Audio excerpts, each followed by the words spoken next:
ஆஃபீஸ்க்கு சமைக்கிறீங்களா? குயிக்காக சமைக்கிறதாங்க அது ஒரு கலை. அதில் கொஞ்சம் டேஸ்ட்டாக சமைச்சா போதும். ரொம்ப ஆடம்பரமாக கிளறிட்டுலாம் இருக்க தேவையில்ல. இது நேற்று வந்து நான் ஆஃபீஸ்க்கு என்ன பேக் பண்ணேன்னு தான் காட்டுறேன்.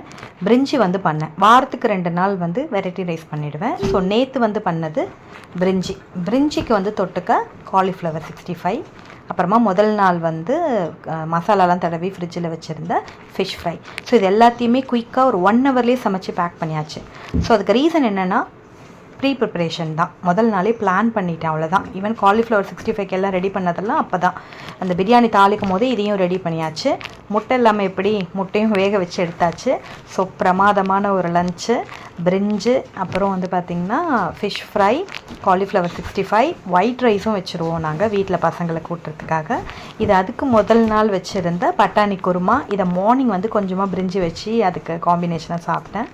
ஸோ கலர் பாருங்கள், அது கலரை எனக்கு ஃபோட்டோவில் தான் அந்த கலரை கொண்டு வர முடியுது. 65 அண்ட் பிரியாணியோட கலர் சூப்பர்.